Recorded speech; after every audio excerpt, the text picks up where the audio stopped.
massage nayo dukora ya Lingam ifasha ku bantu bikinishije bakaba bafite sexe ntoya ashaka kuyongera nyine ikagenda ikaba gatoya nka kuruhinja ashaka kuyongera mu burebure bibaho se bibaho iyo nashaka kongera bunini n'uburebure hari umuti dukoresha ukaba yakuyongera mu bunini no mu burebure icyarimwe kugeza ku rwego wowe ushaka ko igeraho twarangiye kinganye ku buryo wenda igitsina cyawe gishobora kuba nk'inamukora no kuvuga ngo kibaye kingana nk'aka gace kandi kigaruye tubyo urugero wenda kibaye kigarukiye nk'aha no kugera hano bibaho kangana nka gutya umuntu igitsina kingana bibaho cyane none icyo gihe bisaba byibura icyumweru cyose akoresha buri munsi wenda wagera nka hano iriyongera mu cyumweru niba yarigeza ibigera nka dukora massage yitwa Lingam massage. Lingam massage ni massage yo kumasa kuri sexe y'umugabo yonyine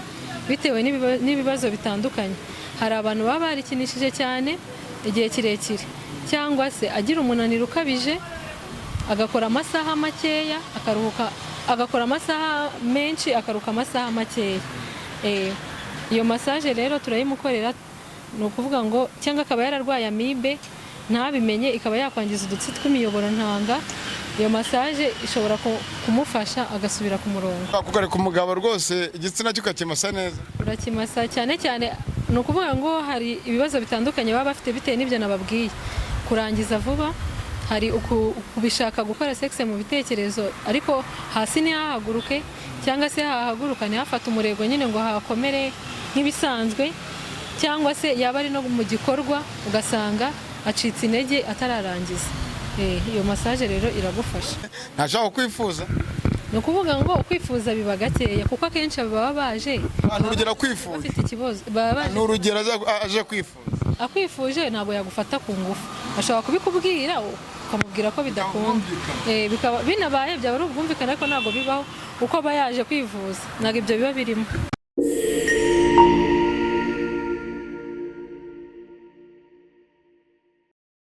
Kanizere ko umeze neza uri hose mu cyo gitandukanye iburasirazuba urengerazuba amajyepfo amajyaruguru of course mwenye nitwa Cheketu ubwo dakina n'abana ukina n'abanyine usura batandukanye mu cyo gitandukanye isibanganye ngutasenye utanga isanamitima mu bakurikira Kigali News 250 abantu ibihumbi 2 byonyine nibyo bibura ngo twuzuze ibihumbi 100 mwarakoze cyane kino kingana gishobora no kuzajyaho twaramaje kugapfundikira tugahabwa umudari w'ishimwe. Ari umuntu uri imbere yanjye namaze imyaka igira arya ningaye nyinshi ubuhera 2020 nine imyaka ine tutabonana ariko nago ari impamvu zari impamvu z'akazi nanjye mbane mu kazi ariko mu minsi mikeya hari akazi nari nzi yakoraga ariko minsi mikeya ko namona aduteye icyo bita umuzigo ugabanya stress umuzigo utuma ngo umuntu ahumeka neza nibyo tujye kuganira kandi nanone abantu badukurikira bade mugomba kuzamuna mugana buri kimwe cyose kikagenda neza ariko nanone mwibutse yuko nimba urwaye indwara ziye zitandukanye yaba umuvuduko w'amaraso yaba wibwa buri gihe yaba ujya mu mihango idakama n'izindi ndwara zigiye zitandukanye gana muganga gakondo Mutabazi aherereye mu karere ka Rwamagana mpamagaye kuri 07 9 50 uramuhamagara cyangwa umwandikire numura kuri WhatsApp umwandikire cyangwa umuhamagare akugezaho byinshi bigiye bitandukanye. Ndi kumwe n'umukobwa wanjye reka atangira bibwira mwijwe tuje hanyuma dutangiye tumukubita ibibazo bike mu minota mike. Nitwa Liliane ukora massage baranze. Ati nitwa Liliane cyangwa Lili nkora massage ku macana atandukanye. Yego. Liliane kuki wafashe umwanya kujya kuri channel zuri hejuru kugira ngo utangaze ibikorwa byawe byiza kandi biza?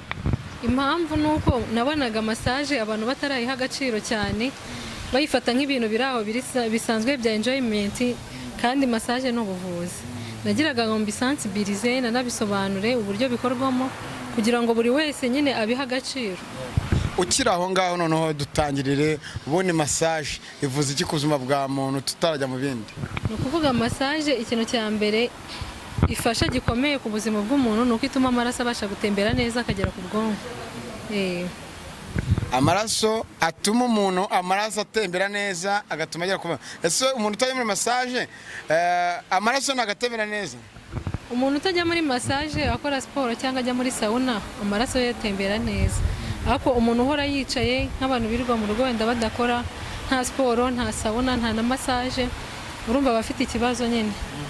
Ko tumva abantu benshi bavuga ngo abantu bananiwe mu mutwe, abantu bafite stress nibo bajya muri massage, ariko none twagaruka ku bantu bakuze. Burya abantu bakuze imitsi yabaragiye ikihina, urumva ugasanga n'amano yabo yarihinnye, n'intoki zabo zimeze ukuntu, n'intekerezo zabo ntabwo ziri hafi. Ese massage ni bantu ki bayijyamo? Ni ukuvuga ngo umuntu uwo ari we wese yajya muri massage, yaba umutoya cyangwa umukuru yayijyamo, ariko impamvu ikundwa n'abantu bakuze cyane baba barakoze igihe kinini nyine umubiri barananiwe.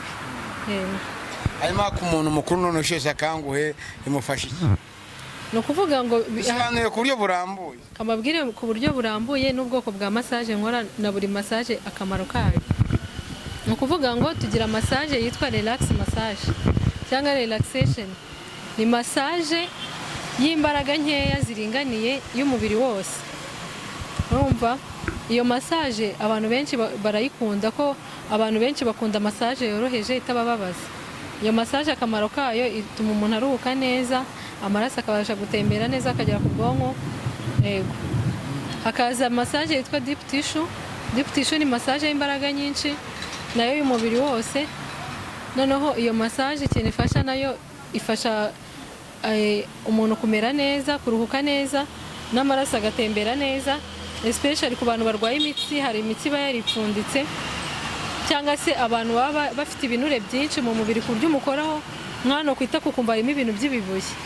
Iyo ya dip imufasha ko bya binure uko ugenda ubikanda bigezaho bikagushiramo. Ariko iyo bibaye byiza ajya no kuri machine yitwa detoxification machine ikura imyanda mu maraso, kuko iyo bya binure nanone bimugumyemo ntabwo aba ari byiza. Biba byiza iyo umukoreye deep tissue noneho akanakoza imyanda mu mubiri kugira ngo umubiri wongere usubire ku murongo. Tukagira reflexology. Reflexology nayo ni massage y'ubuvuzi y'ibirenge n'amaguru gusa. Ibamo ubuvuzi bukomeye, ushobora kuvura umuntu umugongo umukoreye iyo reflexology mu birenge gusa, ushobora kumuvura umutwe kwa kundi umuntu aba aribwa umutwe cyane. Ni ibintu byinshi bitandukanye. Ushobora kuvura umuntu urwaye constipation. Iyo ni massage ushobora gukorera umuntu muri relax, ubwo nagasimbutse ufite uburyo umasamo ku nda ku buryo umuntu wagize ikibazo cya constipation gikemuka. Zose nzivuge. Hakaza physiology, ni massage y'imbaraga nkeya ziringaniye ariko tukavangamo n'udusiporo two kugorora umubiri. Iyindi massage dukora massage yitwa lingam massage. Lingam massage ni massage yo kumasa kuri sexe y'umugabo yonyine bitewe n'ibibazo bitandukanye. Hari abantu baba barikinishije cyane igihe kirekire, cyangwa se agira umunaniro ukabije agakora amasaha makeya akaruhuka, agakora amasaha menshi akaruhuka amasaha makeya. Iyo massage rero turayimukorera, ni ukuvuga ngo cyangwa akaba yararwaye amibe ntabimenye ikaba yakwangiza udutsi tw'imiyoboro ntanga. Iyo massage ishobora kumufasha agasubira ku murongo. Tukiri aho wenda ugarutse ku umuntu utabasha kwituma neza, ubwo nibivuze mu Kinyarwanda, umuntu wenda ujya kwituma bimugoye, urumva ugasanga ni kwa kundi umaze isaha yose uri ku bwiherero, urumva bimufasha iki ku buryo nyine urumva turashaka aho ngaho tubona ahantu habiri, bimufasha iki kugira ngo wenda azabashe kuba iyo minota 5 cyangwa iyo minota 3, urumva ibyari byarasibye byazibuka? Ni ukuvuga ngo dufite uburyo tumasamo amara ku buryo bya bindi bisa nk'ibyizingiyemo nyine ubishyira kuri forume nyine ku buryo biza kumanuka. Ubwo bafite ikibazo cy'amara, abafite ikibazo cy'amara nyine ibyo yariye biragenda akenshi kubera kutanywa amazi bikagenda bikibumbira mu mara, rero bikanga gusohoka. Byanasohoka nyine ntibice hariya hasi nk'uko bigomba. Ushobora kugarika umugabo rwose igitsina cyo ukakimasa neza? Urakimasa cyane cyane. Ni ukuvuga ngo hari ibibazo bitandukanye baba bafite bitewe n'ibyo nababwiye. Kurangiza vuba, hari kubishaka gukora sexe mu bitekerezo ariko hasi ntihahaguruke cyangwa se hahaguruka ntihafate umurego nyine ngo hakomere nk'ibisanzwe, cyangwa se yaba ari no mu gikorwa ugasanga acitse intege atararangiza. Iyo massage rero iragufasha. Ntabwo bishobora gutuma se umugabo akwifuza wowe muri kumwe kandi kuba muri mu cyumba cya mwenyine ntashaka kwifuza? Ni ukuvuga ngo kwifuza biba gakeya kuko akenshi baba baje urugero kwifuza bafite ikibazo, baba baje ni urugero aje kwifuza, akwifuje ntabwo yagufata ku ngufu, ashobora kubikubwira ukamubwira ko bidakunda, bikaba binabaye byaba ari ubwumvikane ariko ntabwo bibaho uko aba yaje kwivuza, ntabwo ibyo biba birimo. Ushaka umusano n'akagira ubushake bwo kurangiza, wenda nyine abantu bakuru barabizi akagira ubushake wenda bwo kuba yarangiza. Ese yarangiza ukabona wenda spam z'umugabo utari wa runaka, cyangwa kuba wenda nyine ubwo birumvikana ni igikorwa mukora urumva mutitaye ku zindi ngaruka wenda zatuma wenda zabateza n'ibindi bibazo. Ni ukuvuga ngo uburyo iyo massage ikorwa ntabwo bisaba kugira ngo arangize, ntabwo aba agomba kurangiza ko ni uburyo bwo kugorora iriya mitsi, gukangura udutsi twacitse intege tw'imiyoborantanga. Uburyo rero ikorwamo ntabwo ari nko kwikinisha, abantu iyo atarayikoresha itekereza ukundi, ariko nk'uwayikoresheje niwe ubuze uburyo ikorwamo. Uburyo ikorwa ni uburyo bwo kuvura, ntabwo ari uburyo bwo kuba umuntu wamufasha kurangiza. Hari abantu baba babikora ngo baze bagushime bati warakoze. Yego, hari nabo, ni ukuvuga ngo ndabanza nkaganira nawe. Hari umuntu uba yaragize ikibazo cyarengeranye ku buryo akenera iyo massage, agakenera n'imitsi, ko hari imitsi ikangura imyakura n'inoze n'udutsi tw'imiyoborantanga, ku buryo umukorera iyo massage ukamuha n'imiti. Bamera neza. Gusobanura icyitwa body to body mu Kinyarwanda kuko abantu bose ntabwo bisize ndimi. Body to body rero bakunda kuyita ni nuru massage, ntabwo kuri za meni ntabwo bandikaho body to body, bandikaho nuru massage. Nuru massage njye ntabwo nyikora, ariko uwayikenera yansanga inbox nkamwereka aho dukorana uyikora, ntabwo akunda kwigaragaza kuri kamera. Ni massage barabanza akagukorera relax y'imbaraga nkeya ziringaniye, aho amaze kugukorera akakumasa akoresheje ikibuno cyangwa amabere. Urumva mwese mwamwisize amavuta. Ibintu bikomeye cyane, ubwo buri mwese wabyumvishemo yabyumvishe neza. Ukora hagana hari umuntu ushaka kugushaka, wenda nubishanira bivuge ntacyo ngiye bintwaye uko ari umuntu twabanyeho neza, ntacyo twapfuye. Ukora hagana adresse neza cyangwa ibindi bisobanure bene numero ya WhatsApp. Ni ukuvuga ngo ngiye nkorera munsi ya IPRC Kicukiro. Nimero yanjye ni 07 38 24 668. Kanyisubiremo 07 38 664 24 668. Ari umuntu ukeneye ko ugiwe? Ni ukuvuga ngo umuntu ukeneye ko ngiwe ntabwo umuntu ntazi musanga ahantu ari, bisaba ko tubanza tukamenyana, nkamenya se umuntu ni inyangamugayo. Ushobora kujya kureba umuntu, abantu badukurikirana barimo abantu bazima, harimo n'abakazungu, harimo n'abakazungu. Hari igihe rero ushobora kujya kureba umuntu utamuzi ugasanga araguhemukiye.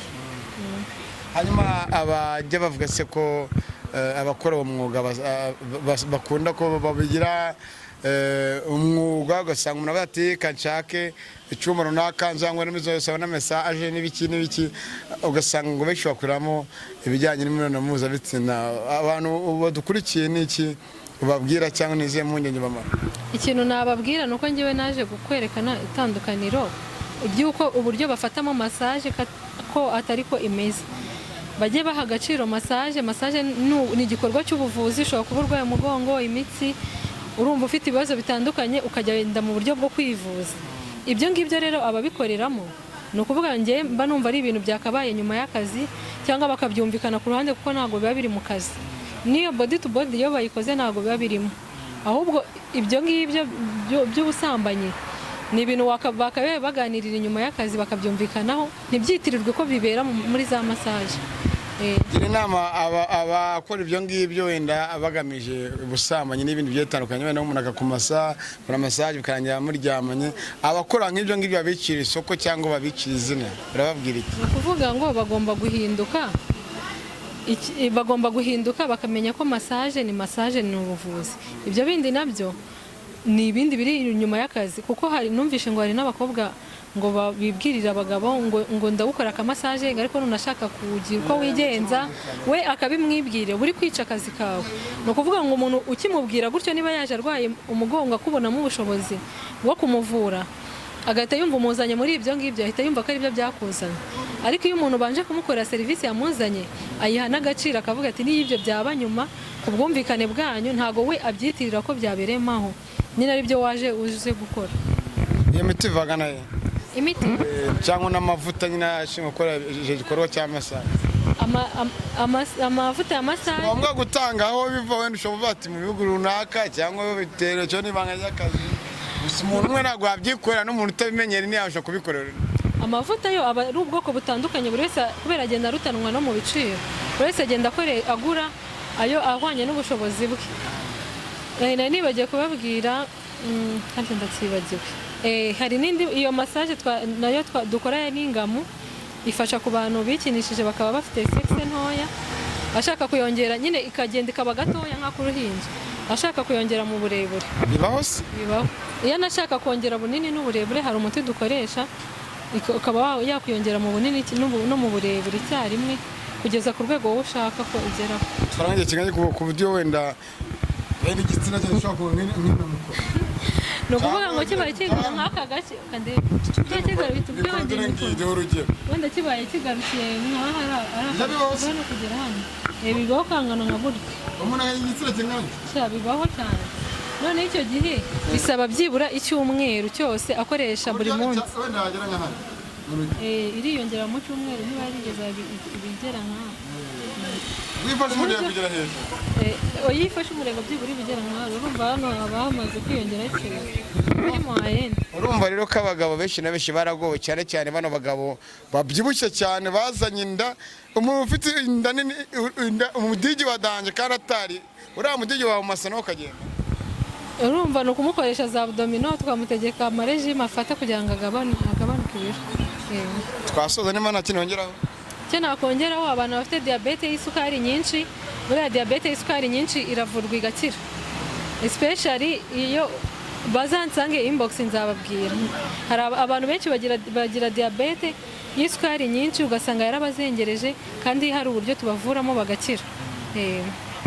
Turagushimiye mu busesenguzi cyangwa mu nama mu nyunganizi no mu bitekerezo byiza ugejeje abadukurikiye n'abantu no kwa kino kiganiro turi ku munsi wa kabiri wenda ku munsi wa gatatu kiganiro muzagikurikiraho nta mpinduka zibaye mwumve byinshi muzamuhamagare ndetse n'abandi bafite ibikorwa byabo bigiye bitandukanye byo mutwegera twege twakira buri wese ntabwo tugenda kuri babandi bavuga ngo ngewe nubirize mu muhanda ngo ngewe nyishyura ngo kugira ngo nkunde umukoreshe nta kiguzi burya erega iyo ari fondasiyo ngufi iri imbere yawe nawe utaragira amahirwe yo kujya kuri iyo fondasiyo ngufi iyo ubonye ya fondasiyo ngufi ibaye ndende nawe ujya kuri ya yindi ngufi niba mugenzi wawe ateye imbere nawe teye kandi bateye imbere mu bintu yize ntabwo ari ibintu yagiye ngajye gute gatoragure kandi ni ibintu bifitiye ingaruka ku mubiri wawe nko mu gihe hari indwara avuze ndwara ariko inbox